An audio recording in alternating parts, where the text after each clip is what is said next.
ये भगवान की योग माया बड़ी विलक्षण, विचित्र और अलौकिक है। आपका जैसा भी भाव वैसे आपको भगवान दिखाई दे रहे, पक्का मानिए।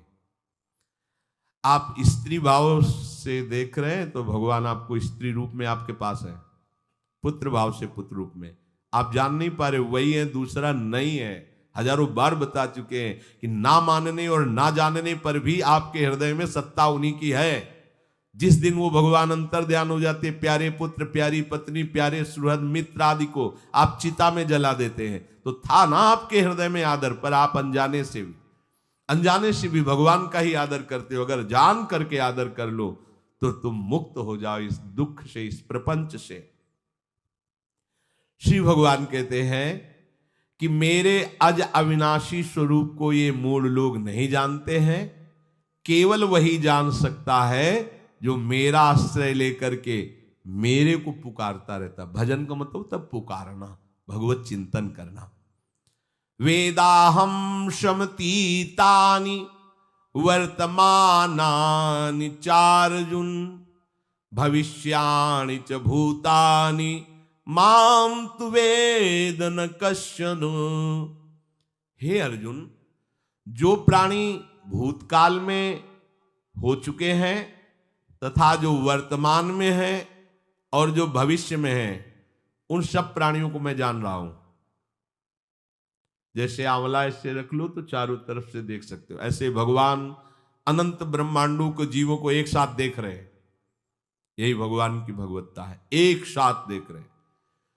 कोई भी जीव ऐसा नहीं है जिसको भगवान का दुलार नहीं मिल रहा हो, कहीं भी हो, अनंत ब्रह्मांड सबके लिए जो आवश्यक हो भेज रहे। कोई भूखा नहीं रह सकता। एक बार वीर शिवाजी समर्थ गुरु श्री रामदास स्वामी जी के पास गए और कहा कि स्वामी जी अकाल पड़ा हुआ है, तो हमने सारा का सारा खजाना खोल दिया और सबको पवाया। तो गुरु बड़े कृपा सिंधु थे, उन्होंने देखा कि इनके हृदय में एक गर्भ का अंकुरण हो रहा है कि मैं भरण पोषण किया सबका अकाल में। तो उन्होंने कहा कि शिवू ये हथौड़ा उठाओ, आओ चलो हमारे साथ। एक बड़ा पत्थर का, इसे तोड़ो। मारा, जेवी तोड़ा, हटाया तो नीचे मिट्टी में दबा हुआ स्वस्थ मेढक एक ऐसा, बिल्कुल। बोले इसको किसने दिया?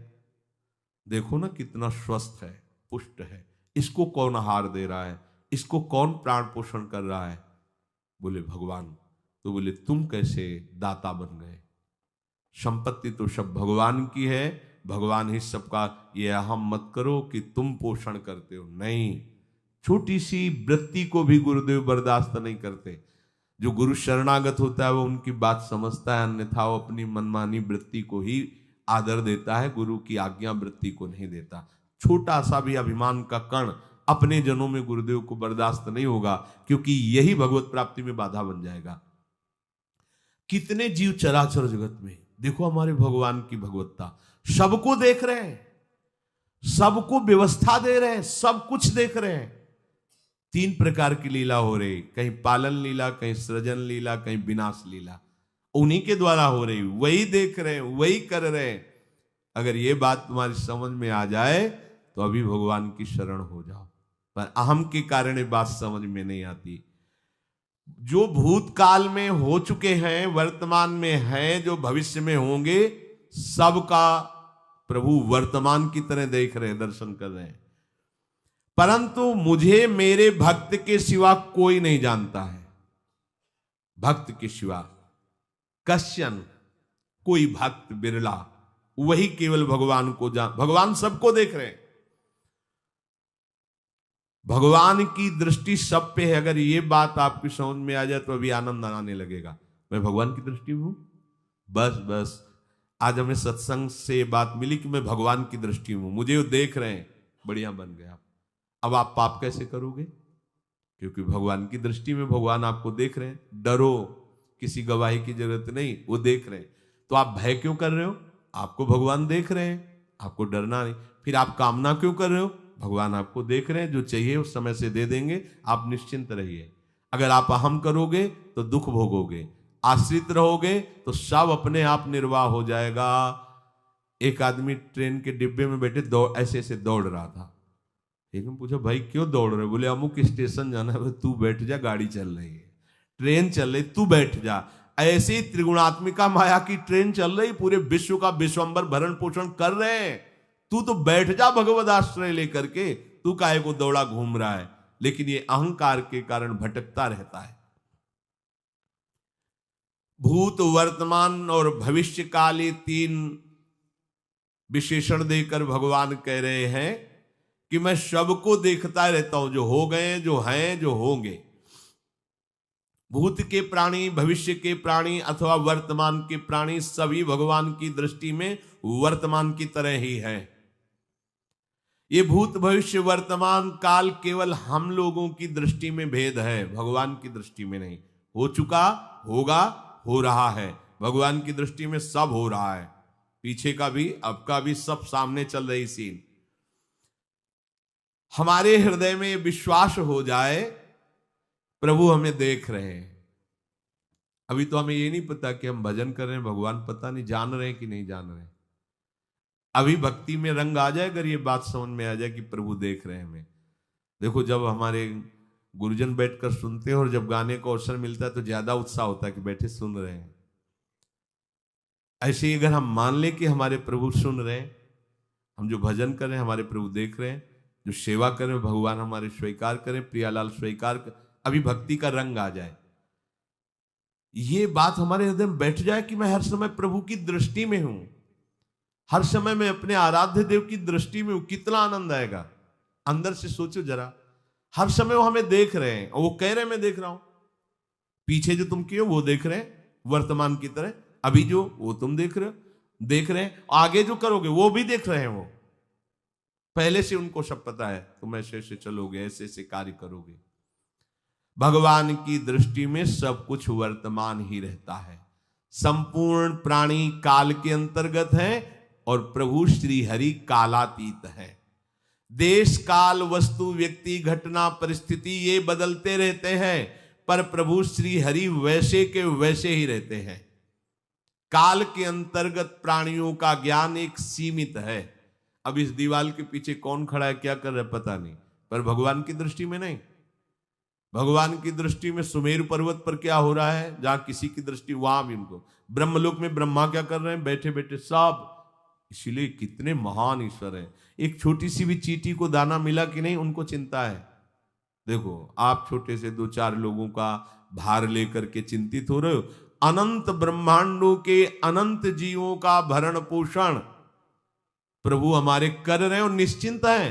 अचिंत शक्तियां भगवान की, तो आप भी तो उनके बच्चे हो ना। ये सब कहने का मतलब है आप भी तो उन्हीं के अंश हो ना। 2-4 की चिंता में इतने तुम बावरे हो रहे हो, डिप्रेशन में पहुंच रहे हो, 2-4 कामनाओं के पीछे इतने। अनंत ब्रह्मांड तुम्हारा जो अंशी है, अनंत ब्रह्मांडों के अनंत जीवों का अनंत काल से भरण पोषण करता चला आ रहा है। कहीं भी किसी के साथ कुछ भी गलत नहीं हो सकता। जैसे कहते हैं कि क्या गलत हुआ, देखो ना अभी तो बच्चा था, ऐसा ऐसा हो गया, तो तुम्हारी दृष्टि में बच्चा है, पीछे तो बहुत पुराना है ना, जो कर्म करके आया उसका फल। कहीं भी गलत किसी के साथ नहीं होता, ध्यान रखना। जहां कुछ होता है, अभी हमने देखा मनो कि ये तो बहुत गंदा है, तो सीधे जा रहा था, ये आदमियों ने मिलकर इसे पीटा, अभी सीधा चल रहा, पीछा टेढ़ा चल के आया है, और जिनको पीटा है वही आके इसे पीट रहे हैं। अब हम वर्तमान को तो देख रहे हैं ना, पीछे की बात तो देख नहीं रहे ना, और भगवान पीछे की देख रहे हैं कि इसने पीछे बहुत ऐसा गलत किया, उसका हिसाब इसको मिल रहा है, इसलिए चुपचाप देखते रहते हैं। ध्यान रखना, इतना भी गलत नहीं हो सकता इस सृष्टि में। वो कैसे गलत नहीं हो रहा, अभी तो नवयुवक था, उसने कुछ ऐसा किया ही नहीं, अभी तो नई अवस्था थी, अभी तुम्हें दिखाई दे रहा है 15 वर्ष का है, लेकिन भगवान देख रहे हैं मेरा पुरातन अंश है, किस जन्म से क्या क्या करते चला आ रहा है। ये ज्ञान हो जाएगा तो किसी भी बात में आपको दुख नहीं पहुंचेगा, विक्षेप नहीं पहुंचेगा। नहीं, बड़े बड़े विक्षिप्त हो जाते। एक गौतमी नाम की महान तपस्विनी थी, महाभारत में कथा आती है, उसका एक ही पुत्र था और उसको सांप ने काट लिया। तो वहां की कुल भील उठा के लाए और कहा, देवी मां ये देखो सांप ने तुम्हारे बेटे को काट लिया। तो उनका इतनी सामर्थ्य सांप की कैसे हो गई कि मेरे बेटे को काट लिया और मेरे से भय नहीं माना। आकर्षण वृत्ति जीव ही की, सांप सामने आ गया, तूने क्यों काटा, मैं तुम्हें भस्म कर दूंगी। तो आपने कहा पहले हमारी प्रार्थना सुन लो। मेरे सर पर मृत्यु ने आकर के अपना शासन जमा लिया और कटवा दिया, मेरा कोई दोष नहीं। मृत्यु का आकर्षण किया, महान तपस्विनी भगवान व्यास देव जी ने ये लीला कथा गाई है। मृत्यु का आकर्षण किया, साक्षात मृत्यु सामने आ गई, थर थर कांपने लगी। गौतमी जी ने कहा मैं अपने तपस्या के बल से तुम्हें भस्म कर दूंगी। हमारे ऐसे निष्पाप बालक को तुमने सांप के द्वारा प्रेरित करके कटवाया। बोले मेरे ऊपर काल का शासन है, काल ने मुझे प्रेरित किया, मैंने सांप को प्रेरित किया, मेरा कोई दोष नहीं, ये काल का शासन। काल का आवाहन किया, काल उपस्थित हुआ। काल ने कहा कि मेरा इसमें कोई दोष नहीं, इस बालक के पूर्व जन्म के कर्म के द्वारा मैं प्रेरित हूं। इस बालक के कर्म से प्रेरित होकर मैंने मृत्यु को प्रेरणा की, मृत्यु ने सांप को प्रेरणा की और इसने डस लिया। अब आप बताओ किसका दोष है? शांत हो गई, क्योंकि इस बालक के ही तो कौन काहू के सुख दुख कर दाता, निजकृत कर्म भोग सुन भ्राता। कोई किसी के सुख दुख का हेतु नहीं है, अपने कर्म ही है जो हमको दुख सुख देते हैं। और ये भगवान देख रहे हैं। कोई, जैसे आपको अभी मनुष्य शरीर मिला, स्वतंत्रता है, अब आप जो पापाचरण चाहो छूट है कर सकते हो, या जो पुण्य कर्म चाहो कर सकते, या भजन करना चाहो कर सकते हो। ये स्वतंत्रता केवल मनुष्य शरीर को दी गई है।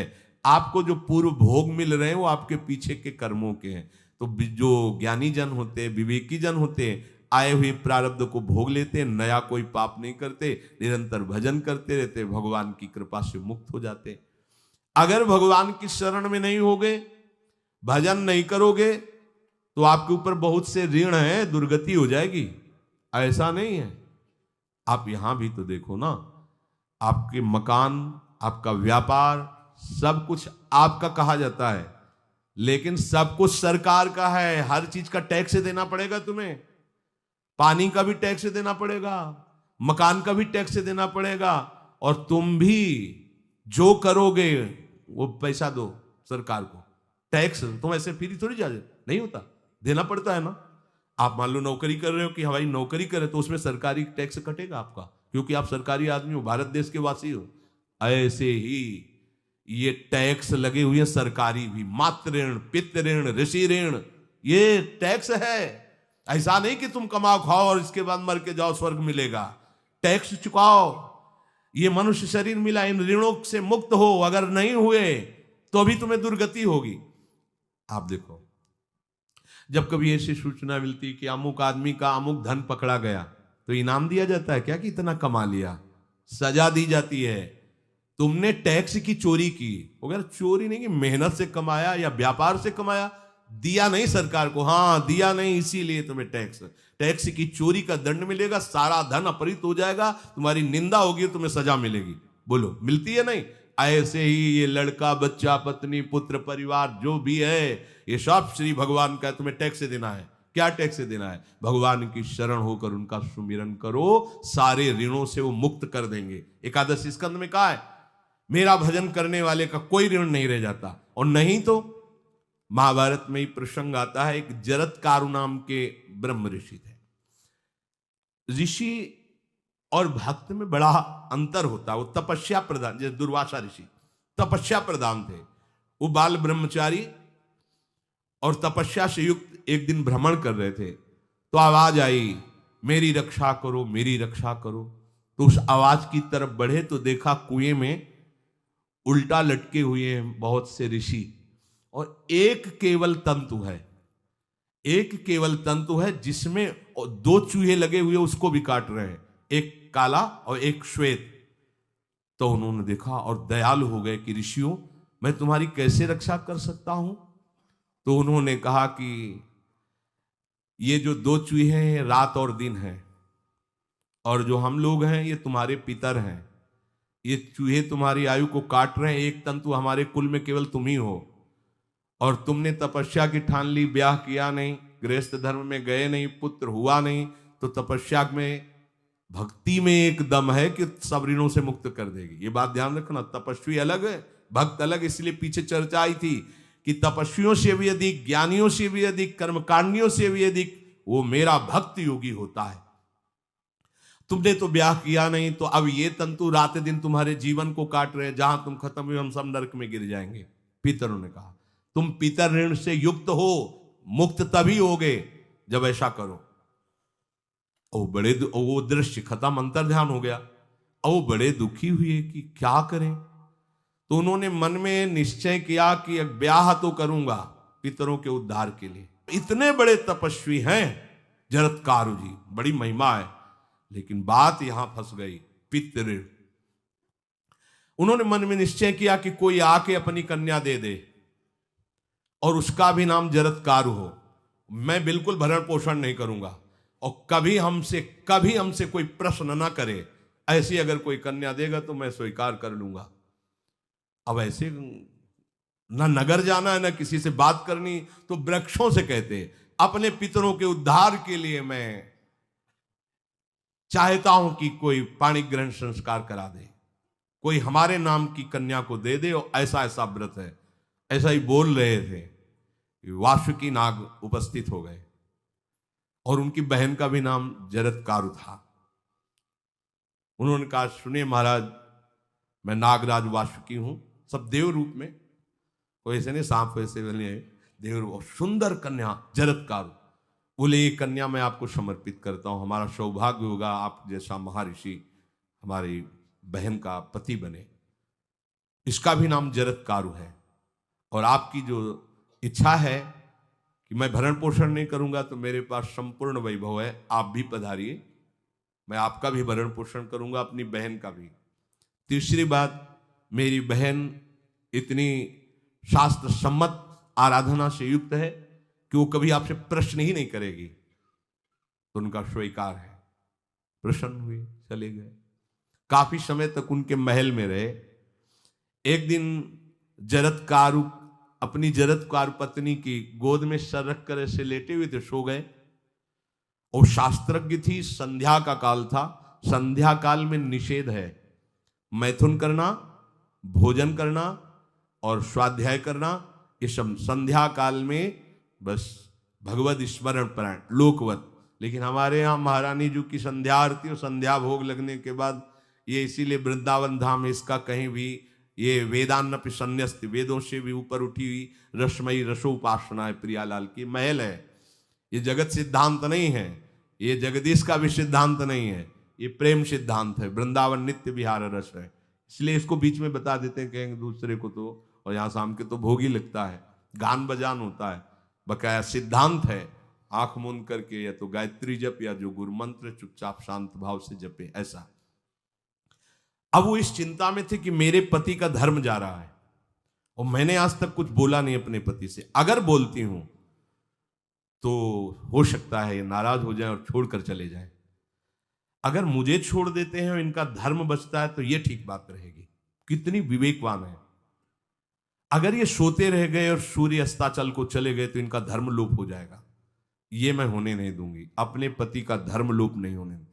और वो उस समय भी केवल एक लंगोटी लगा के रहते थे, अस्थिमात्र हो रहे शरीर, वहां भी ऐसा नहीं कि दूल्हा बन करके सज, नहीं, वैसे ही केवल पितरों की तृप्ति के लिए उन्होंने बात स्वीकार की थी।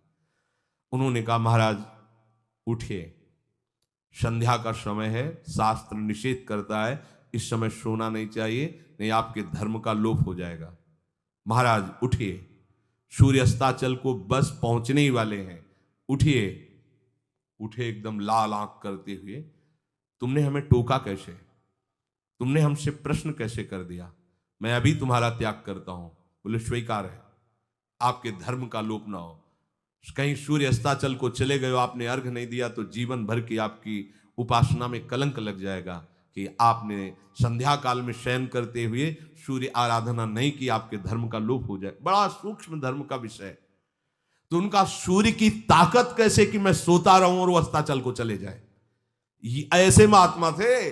कहा सूर्य की ताकत कैसे, भगवान व्यास देव जी ने लिखा है, किसी कहानी की बात नहीं। सूर्य की सामर्थ्य कैसे है कि मैं अर्घ ना दूं और वो अस्ताचल को चले जाएं, सूर्य तब तक रुके रहते जब तक मैं सोता रहता, पर तुमने टोक दिया, अब मैं चला।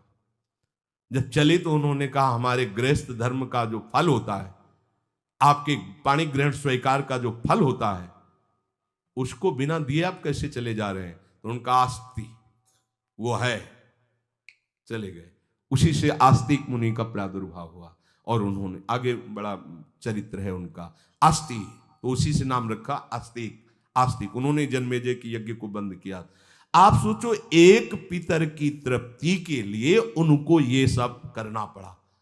और श्री हरिशरणम और निरंतर भजन, तो मातृण, पितृण, देवऋण, ऋषि ऋण, सब ऋणों से उपासक मुक्त होकर के परम धाम को जाता है, एकमात्र भगवदास है। पर ये मूढ़ जन इस बात को नहीं जान पाते हैं।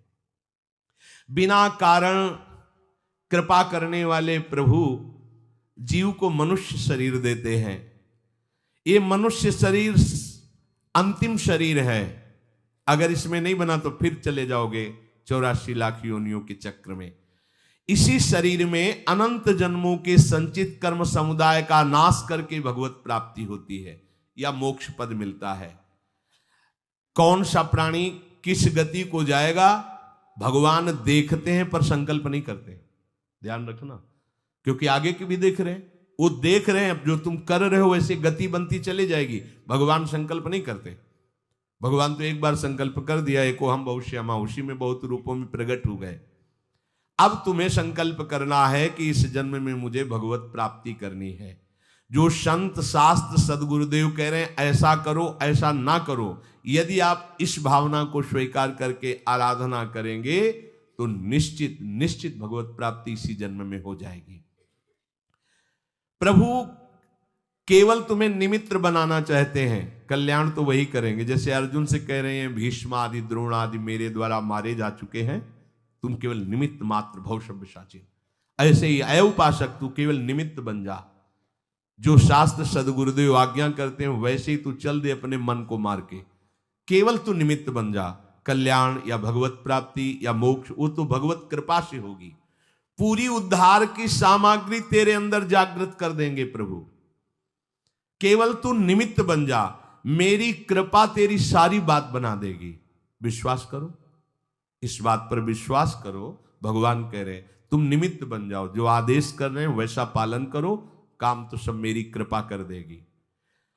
जो ऐसे मनुष्य शरीर ऐसी कृपा प्राप्त होने पर भी भगवत प्राप्ति नहीं कर पाता, तो मयानुकूलेन नभस्वतेरितम पुमान भवाब्धिम न तरेत सा आत्मा।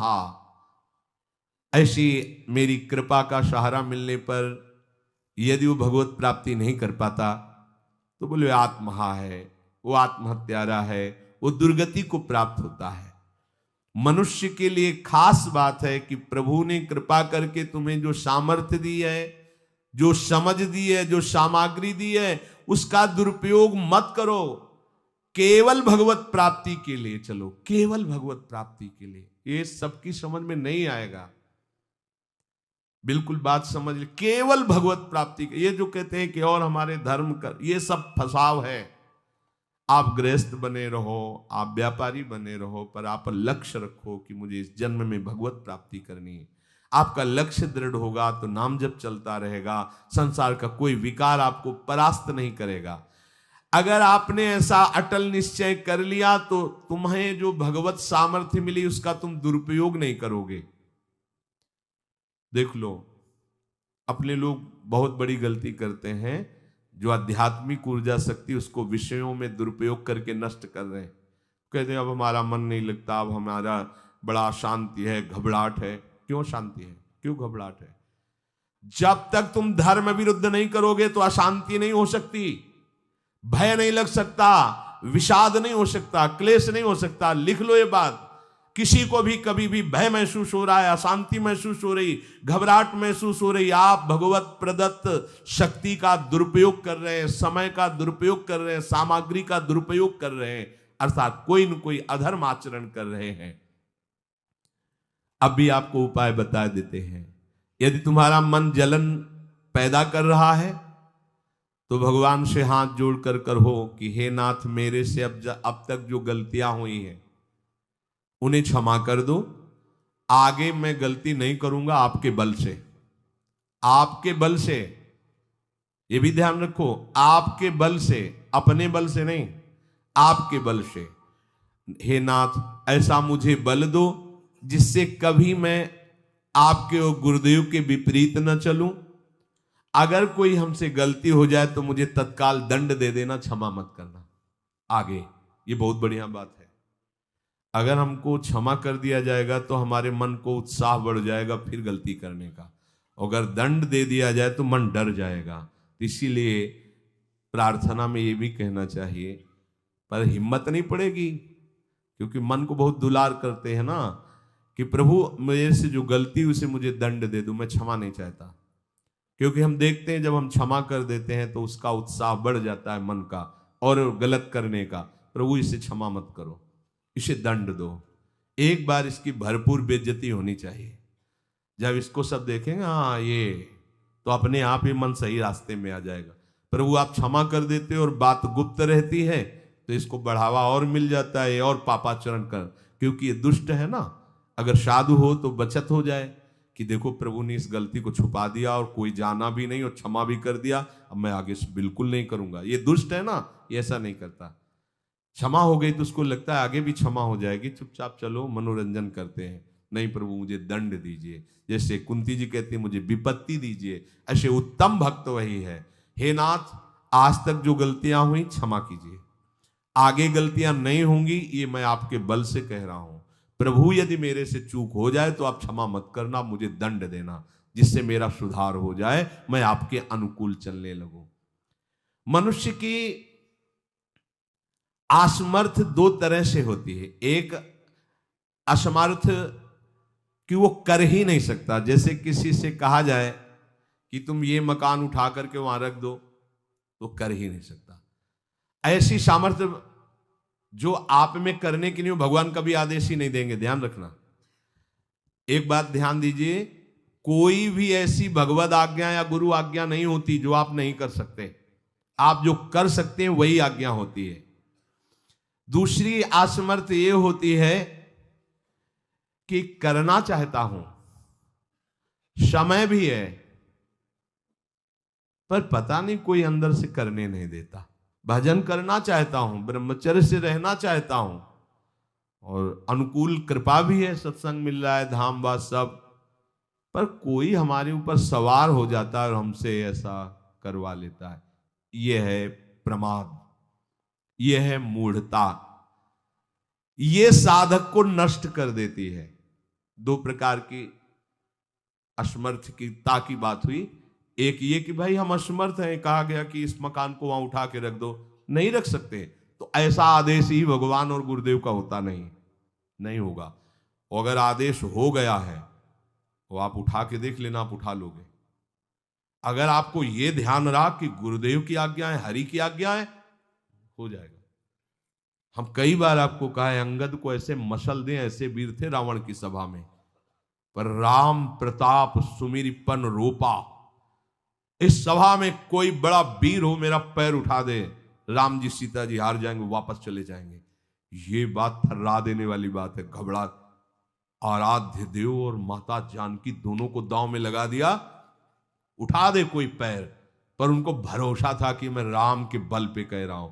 राम बल आकर के विराजमान हो गया, कोई नहीं उठा पाया। आखिरी में रावण झुका, मेरे झुकने से, मेरे सामने झुकने से तेरी बात नहीं, तो जो बार बार जिनको मनुष्य कह रहा है उनके चरणों में जा, मैं उनका एक तुच्छ दास हूं। यदि आदेश हो जाए तो घूंसा से सबको मार करके तेरी पत्नियों को बंदी बनाकर और तुझे अभी राम जी के सामने डाल दूं। ये अंगद नहीं बोल रहे थे, ये राम प्रताप बोल रहा था। ऐसे ही यदि आपको आदेश कोई शास्त्र का या गुरु का है तो आप अक्षरशः समझ लीजिए उसमें उनका बल भी है, पर हम लोग उस बल का तिरस्कार कर देते हैं। थोड़ी सी मन की डालकर उसको हल्का किया तो वो बल वापस हो गया। सीधे जो बात मानी जाती है उसमें उनकी कृपा शक्ति होती है, और जो अपनी मन की लगा की जाती है वो साधन होता है। कृपा शक्ति और साधन में अंतर होता है। तो जो हम कर सकते हैं, आदेश है, हम करना भी चाहते हैं और नहीं करते हैं, इसका हमारे अंदर प्रमाद का राज्य है। प्रमाद। लोग कहते हैं कि पता नहीं कोई हमारे दिमाग में आके कर जाता है। हाँ, भूत आता है, भूत। अब ऐसे लोगों को बावरा कहते हैं। अब इनको ऐसी जगह पहुंच जाए जहां सही निर्णय नहीं होता और ये कर देना वो कर देंगे। उनको लगता है कोई है, बोले है ऊपरी चक्कर है, अल्ले ऊपरी चक्कर हो, घूम रहे हो पागल बने ऊपरी चक्कर। कुछ नहीं, ऊपरी चक्कर नहीं, भीतरी चक्कर है। ये भीतर का तुम्हारा वासनात्मक प्रपंच ही तुम्हें नचा रहा है। विवेक का जागरण करो। किसी के साथ, अरे प्यारे तुम हरि के अंश हो। स्मशान में रात्रियां व्यतीत हुई, स्मशान में गंगा के किनारे भूतों के बीच में, कोई भी नहीं, कुछ नहीं। सीम की चाप सके को तासु बड़ रखवार रमापति जासु। अकेले, न युवक अवस्था, कोई साथ देने वाला नहीं, अंधेरा, कोई टार्च नहीं, कोई व्यवस्था नहीं। हर समय एक अपार आनंद, भगवदा आनंद। कोई भय छू सकता है? हर समय हरि की दृष्टि में आप रहते हैं। आप भी ये प्रमाद मत कीजिए। ये प्रमाद है और कुछ नहीं है जो आप आचरण विरुद्ध कर देते हैं। अब क्या होता है, वो समझ पाता नहीं, उसके पीछे कर्म परंपरा लग जाती है। फिर वो हार जाता है कि मेरे से भजन वजन नहीं होने वाला, संयम से नहीं चलने वाला।